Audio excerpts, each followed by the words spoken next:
United won, Watford nil.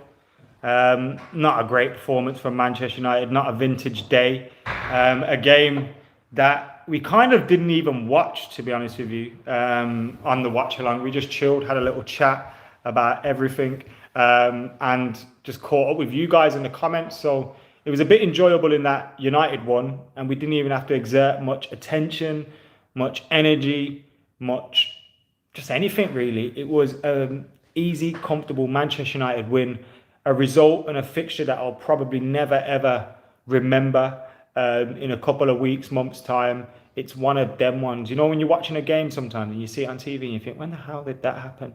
And then you see that it was like 1-0 and Rooney scored off his arse.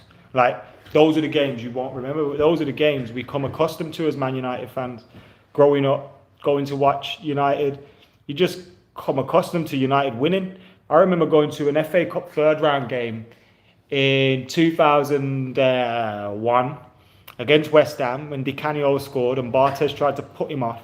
And I remember leaving that game. It was partly because I was 11, but also I remember leaving that game thinking, what the fuck just happened? United have lost. Like, it was such a shocker because we were just used to winning every single game, no matter whether it was a good performance, bad performance, whatever, we won. And it felt like one of them ones today. It never felt in doubt. And whilst Watford had opportunities to go forward, and whilst, you know, Ismail Assar had moments, and, you know, there was moments in the box, and there was a little bit of edginess because it was 1-0 going towards the end, I didn't really feel it was that big of an issue in terms of United today. I thought we would go through. I thought that the performance would get us there in the end. So, whilst the game wasn't enjoyable, it was job done. I don't think there's anything that we can really complain about as Manchester United fans, because we are through to the next round. So as simple as that, really. And today, really, the day belongs to Scott McTominay, doesn't it? I think it's his first game that he's captained Manchester United. He scores in that game, and we win 1-0. I mean, it doesn't get much better than that for your first game captaining Manchester United, does it? And to also put that out there, he was man of the match today as well. Obviously, he got the goal, which won the game for us with that header.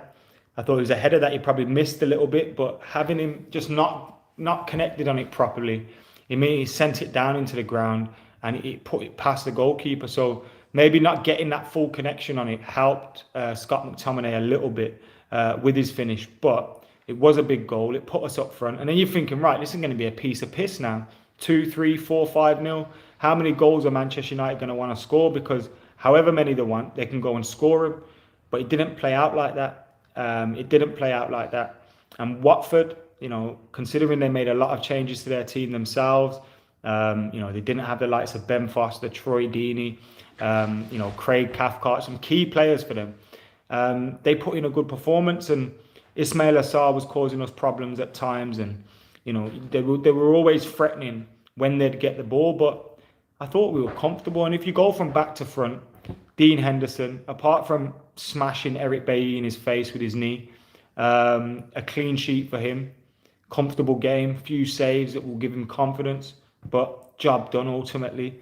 Alex Telles, I thought he did okay without ever being great, probably like a 6, 7 out of 10.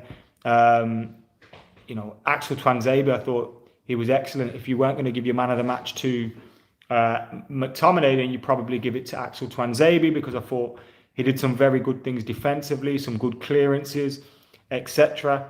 Eric Bailly alongside him started off well, then he was taken off when he got injured for Harry Maguire. Harry Maguire didn't even warm up, if I remember correctly, which is incredible. He'd been sat there for the whole half, sees Eric Bailly goes down and just looks at him, takes his jacket off and walks onto the pitch. No stretch, no run up, no nothing. I love that from Harry Maguire, and he's used to it. He plays every single game anyway. So Harry Maguire coming on wasn't a surprise. It was just that nobody wanted to see Eric Bailly go off. Every time we see Eric Bailly go down injured, we start thinking, oh shit, here we go again. This is him fucked. Oh no, what does this mean? But today, it sounds weird, so hear me out. I was happy to see it was a whack to the head rather than he's twisted his knee, he's twisted his ankle, he's pulled a muscle, he's strained this or that. I'd rather see it be a bang to the head where Give it a couple of days, he'll be fine. So I think that was better for me, that it wasn't a big whack to him, or it wasn't a muscle strain, and it was just him having to go off. And he tried to come back on the pitch, and I think the United staff just thought, better to be safe than sorry. Let's get him off. We've seen all the talk about dementia and head injuries and concussion and stuff recently. So it made sense for United to take him off. Hopefully, I wouldn't risk him or rush him back for that game against Burnley, but I would make sure he's in the team for Liverpool. I feel completely different about that Liverpool game if we go into it without Eric Bailly than we do, with him. Now, as Aaron says in the comments, he has confirmed on his Insta that he's okay, Eric Bailly, and he's fine. So that's good to hear, and hopefully that's the case. Eric Bailly is fine and he's okay, and he can continue to play for Man United. Because for me, he's one of our, if not the best defender that we have. I think Axel Tuanzebe's up there. When you look at Axel and you look at Eric Bailly, if you took away their injuries, actually, I don't think anybody would be talking about Manchester United buying a centre-half, because those are the centre-halves that we need. They got pace, they got the recovery, good into a tackle, strong, quick, aerially good, perfect foil for Harry Maguire. So it would have been good, to see these two stay fit for the whole season now. They are just getting fit. And we need to give them more game time, and we need to ease them back into it. But I think Ollie will do that. And I think he sees something in these two, which will mean that he probably doesn't rush it out to go and get a Dale Upamecano or something. But it's a big season for Eric Bailly, because if he doesn't prove himself this year, if he goes and has another big injury, I think you just give up on him now. It's got to that point. So it's a big thing for him to stay fit, stay ready, stay available for Manchester United, because it could be make or break for his Manchester United career at this point. So hopefully Eric Bailly's all right, and he has posted on his Instagram page that he's fine, because in Eric and Axel we have the perfect foils for Harry Maguire, in my opinion. David says in the comments, Axel and Eric looked a good pairing. Ryan says, feels sorry for Igalo. I feel sorry for Igalo as well, but at the same time I don't, because the levels and quality have gone up. The levels and quality have gone up, so that means he's less likely to play for Manchester United. Now, obviously, we've seen times where the levels haven't been up, so Igalo will come in. When Igalo came in, it was because we needed someone to be brought in. So the fact that now he's here and he's not playing, it shows you that the team's gone back to where we should be. The levels have gone up again. We've got a crazy Arsenal fan in the comments saying Arsenal are in this title race whether you want to accept it or not. I think you might have a problem with accepting it or not.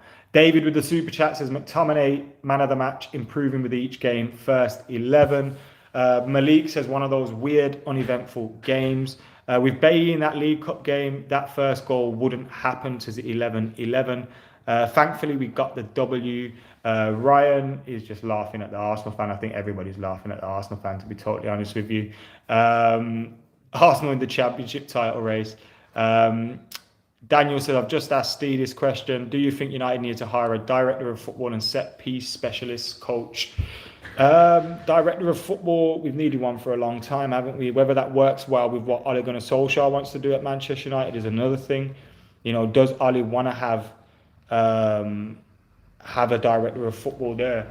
I think, under Fergie, we used to always say, director of football isn't what Manchester United would want or need.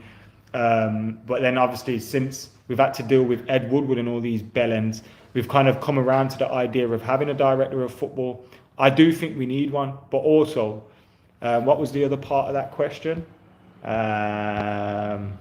Set piece specialist. Like, you hear about Liverpool and they've got a throw-in specialist, throw-in coach, which is interesting because you read stats about throw-ins and it's like most teams give possession away from a throw-in.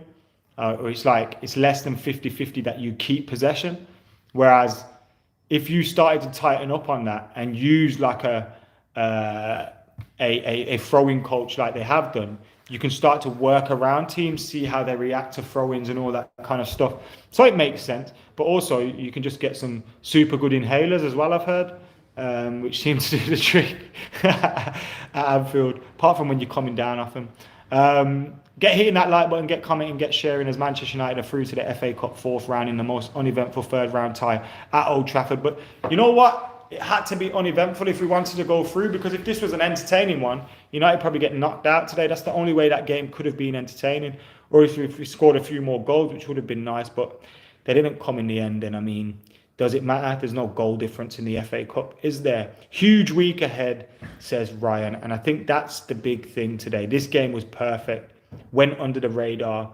No one cares about it. Didn't exert too much energy. Rested loads of players. Get the win. Through to the next round. Clean sheet in the bag. McTominay, captain, gets a goal. Dean Henderson in goal, gets a clean sheet. Axel Twanzebe puts in a big performance. Eric Bailly's injury isn't as bad as first feared. Rashford and Bruno get a rest. I know Rashford come on towards the end. Martial gets a rest. You know, Maguire had a little bit of a rest. So there's lots of positives. And then the league says any news on Eric Bailly.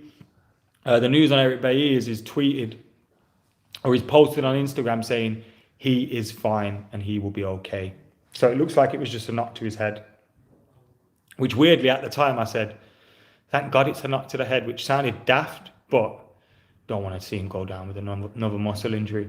So there you have it, guys. United are through to the next round of the FA Cup. Through to the fourth round. When's the draw, Al? Tomorrow after the Stockport game, I believe. So the draw's tomorrow. So we'll probably find out who we've got tomorrow on United Daily Live. So make sure you're keeping it locked for that. Then make sure you're watching, liking, commenting, sharing, and all that good stuff. But for now, I have been AdamMcKola. This has been the reaction to United beating Watford in the FA Cup. Boring, but we're through. Roll on the next game. Big week coming where Manchester United can go top of the league. 21 is coming. See you in a bit.